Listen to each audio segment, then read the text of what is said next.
Meet Mrs. Forrest. She has been married to Mr. Forrest for the past 27 years.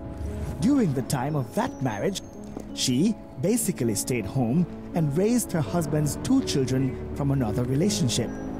Now that the children have left the home, her husband has found a new and younger romantic interest. All financial support has been removed and she is seeking a job in order to sustain herself. Donald, good afternoon. I need to speak to you. I just left a job interview and no one wants to employ me. No one. Listen to me, Donald. I need to speak to you. I left the house with my last $2,000 and I did not get the job. I know you're with your young girl now, but that is not my concern. I need to see you tonight. It's not a threat, it's a demand from your wife.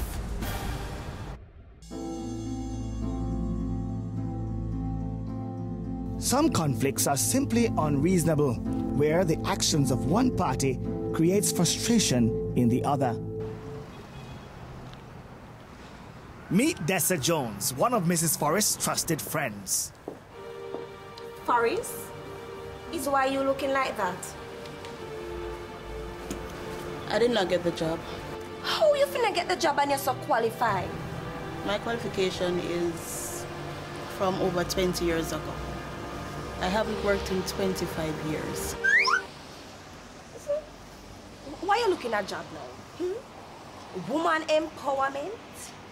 Donald is no longer at the house. What? You're on him? No, he left. He's gone. He has a girlfriend. Hold on. How you mean him gone? And him have a girlfriend? No, your husband? Not anymore. He left over 2 weeks now and he's not supporting me. Let me get this straight. You mean to tell me that the man that you married to for over 25 years just leave the matrimonial house and go there with woman? How you make that happen, Forrest? How you make the man declare war upon you? You never have your missile launcher pan ready? It didn't sink in until I was turned down today again, yet for another job. Forrest, you can't take it so. I'm not plan for take it so. You better not. I'm gonna kill him. But you sound serious? I am. I do not see me living like this for much longer. I gave him 27 years of my life, and now I can barely find food to eat. So what happened to the 2 pitney them that you take your time grow for him? I haven't heard from them. You know, I think I'm going to take him to court first. Can you find the money to pay the lawyer? Not really. But I want to find one who can do it on percentage basis.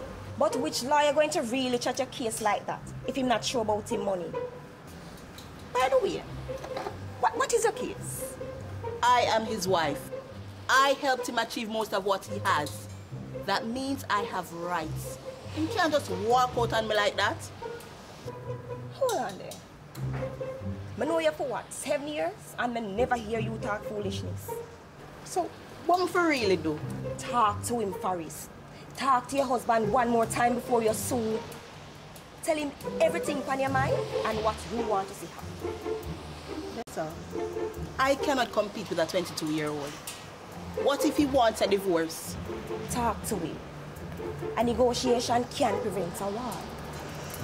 Anyways, my lunchtime up now, so I'm going to have to leave. Go home, call him, and talk to him. I'm going to give you a number to call in case he behaves unreasonable. This person will problem solve your problem before it even goes to court. All right? I will call you. My concerns for Mrs. Forrest would really emanate out of what was the agreement between herself and her husband when she gave up her employment, because that is important. That is what colors the relationship, and that will color what it is that will come to her or what she will be entitled to at the end of the relationship. After the break, tensions rise as Donald Forrest pays his wife a visit.